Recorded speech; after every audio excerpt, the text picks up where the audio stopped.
আসসালামু আলাইকুম। কি অবস্থা সবার? আশা করি সবাই ভালো আছো। এখন আমি তোমাদের 2.2 এর অনুশীলনীর যে 25 নাম্বার উদাহরণ আছে সেটা সমাধান করে দেখাবো। তো চলো আমরা শুরু করি। তো এখানে এ এবং বি এর মান দেওয়া আছে। এ নাম্বারে ক নম্বরে বলছে দেখাও যে এ ও বি পরস্পর নিশ্চেদ সেট। অর্থাৎ আমাদের এ এবং বি এর কি করতে হবে? এ এবং বি এর মধ্যে কমন আনকমন দেখতে হবে যে এ এ এবং বি এর উপাদানগুলোর মধ্যে কোনো মিল আছে কিনা। যদি কোনো মিল না থাকে, মানে আমরা কমন নিয়ে যদি কোনো মিল না পাই, সেগুলোকে আমরা বলতে পারি নিশ্চেদ সেট। ঠিক আছে, তাহলে চলো আমরা শুরু করি। দেওয়া আছে এ সমান 4, 5, 6, 7 এবং বি সমান 0, 1, 2, 3। তাহলে এখন যেহেতু বলছে পরস্পর নিষেধ সেট, তার মানে এই দুইটার মধ্যে আমরা কমন নেব।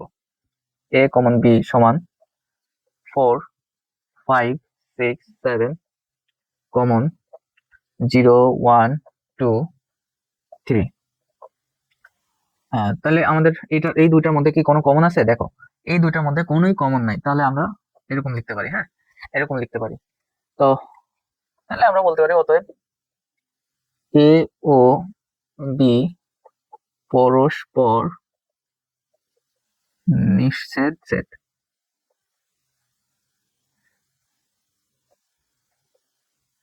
ঠিক আছে, এখন দেখো খ নম্বরে আমাদের বলছে পি অফ বি নির্ণয় করে দেখাও যে পি অফ বি এর উপাদান সংখ্যা 2n কে সমর্থন করে, এবং যেখানে এন বি এর উপাদান সংখ্যা, দেখো আমরা এখন খ এর সমাধান দেখাবো। খ নম্বরে কি দেওয়া আছে বি সমান 0, 1, 2, 3। তো আমাদের এটা দেওয়া আছে, অতএব পি অফ বি এটাকে আমরা এভাবে লিখতে পারি যে 0।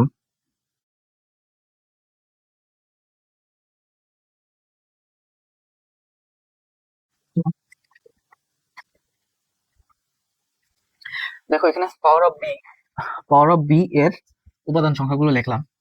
দেখো, আমি চাইলে এই এইগুলার থেকেও শুরু করতে পারতাম। আমি এইগুলা আগে ছোট থেকে শুরু করছি। ছোট থেকে শুরু করলে এই বড় সংখ্যাগুলো থেকে ছোটগুলো শুরু করলে সুবিধা হয়, আমাদের লিখতে সুবিধা হয়। দেখো আমাদের উপাদান সংখ্যা তাহলে কত হলো? যেহেতু আমাদের বি এর উপাদান সংখ্যা 4, তাহলে পাওয়ার অফ বি এর উপাদান সংখ্যা কত হবে? আমাদের পাওয়ার অফ বি এর উপাদান সংখ্যা হলো যে আহ 0 থেকে শুরু, 1, 2, 3, 4, 5, 6, 7, 8, 9, 10, 11, 12, 13, 14, আরেকটা আমরা লিখি নাই, সেটা হচ্ছে ফাঁকা সেট হবে। হ্যাঁ, আমাদের একটু একটা মিস্টেক হয়েছে, সেটা হচ্ছে আমাদের ফাঁকা সেট লিখতে হবে সবার আগে, 0। ঠিক আছে, তো এখানে দেখো তাহলে আমরা 16টা উপাদান পেলাম পাওয়ার অফ বি এর।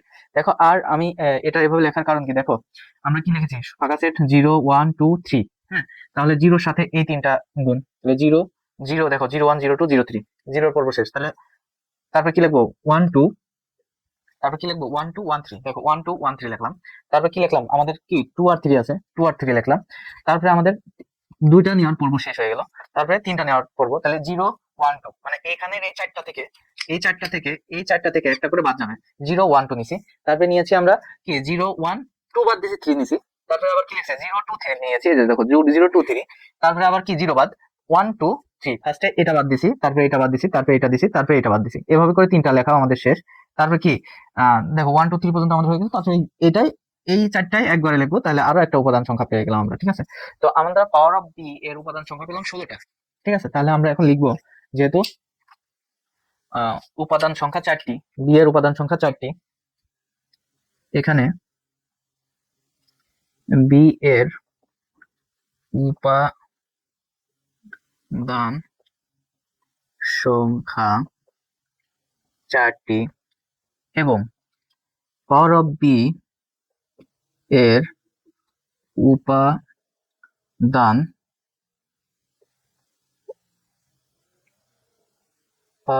উপাদান সংখ্যা কতটি? দেখো, পাওয়ার অফ বি এর উপাদান সংখ্যা আমরা পেয়েছি 16টি। 16, যা 2 এর পাওয়ার 4 লেখা যায়। হ্যাঁ, 2 এর পাওয়ার 4টি লেখা যায়। তো আমরা এখানে দেখো পাওয়ার অফ বি নির্ণয় করে দেখাও যে পাওয়ার অফ বি এর উপাদান 2n কে সমর্থন করে। দেখো এখানে, দেখো বি এর উপাদান কয়টা? 4টি পেয়েছি। দেখো বি এর উপাদান 4টি পেয়েছি এবং পাওয়ার অফ বি এর উপাদান 16টি পেয়েছি, যা 2 এর পাওয়ার 4। এখন যদি বি এর উপাদান, অতএব বা এখানে লেখো যদি বি এর উপাদান সংখ্যা বি এর উপাদান সংখ্যা n টি হয়, পাওয়ার অফ বি এর উপাদান সংখ্যা হবে উপাদান সংখ্যা কে আমরা কি লিখতে পারি, 2 পাওয়ার n লিখতে পারি। কারণ দেখো এই জায়গায় পাওয়ার অফ উপাদান সংখ্যা 4টি, আবার ওই যে পাওয়ার 4ই হয়ে গেছে, তাহলে আমরা এটা এভাবে লিখতে পারি যে এটা যদি পাওয়ার উপাদান সংখ্যা n সংখ্যক হয় তাহলে পাওয়ার অফ বি কেও এভাবে লেখা যায়। তাহলে আমরা বলতে পারি যে অতএব এটাকে, তাহলে আমরা বলতে পারি যে বি পাওয়ার অফ বি এর উপাদান 2n কে সমর্থন করে। হ্যাঁ,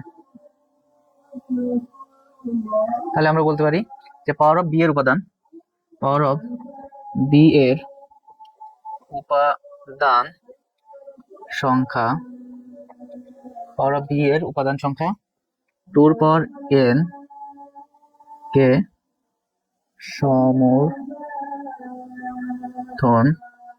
সমর্থন করে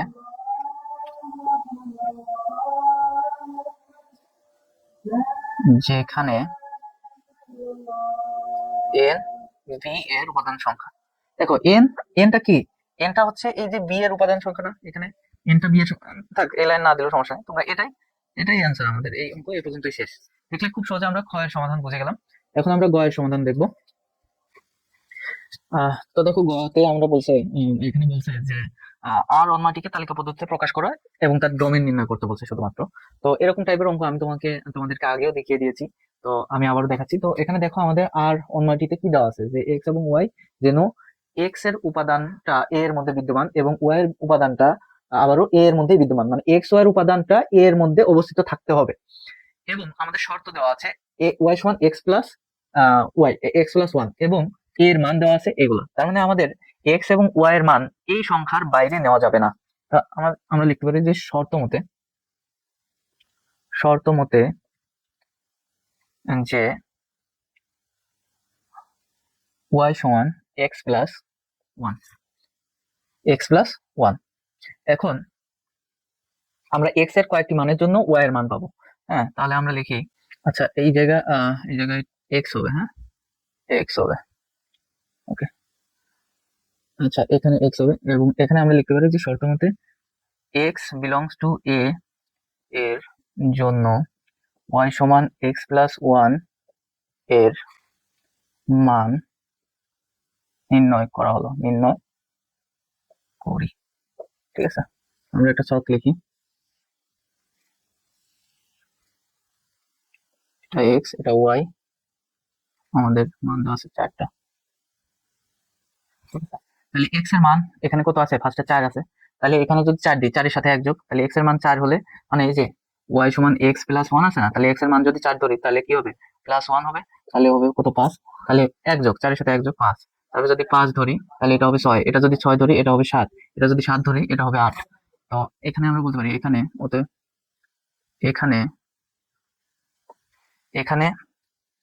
8 নট বিলংস টু এ।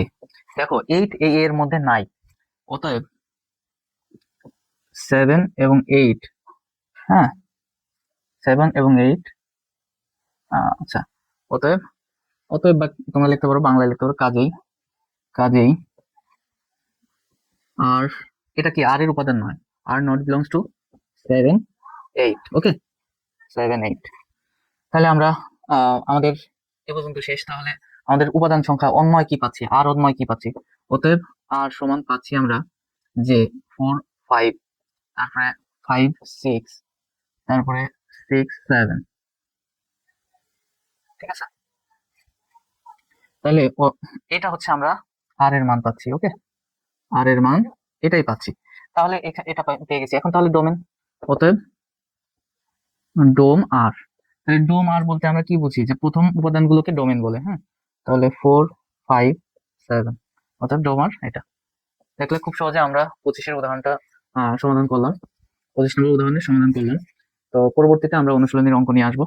তো তোমরা অনুশীলনীর অঙ্কের যে সমাধানগুলো আছে একই টাইপের অঙ্ক দেখো। আমি কিন্তু এই অধ্যায়ের যতগুলো নিয়ম আছে সবগুলো নিয়ম দেখানো শেষ।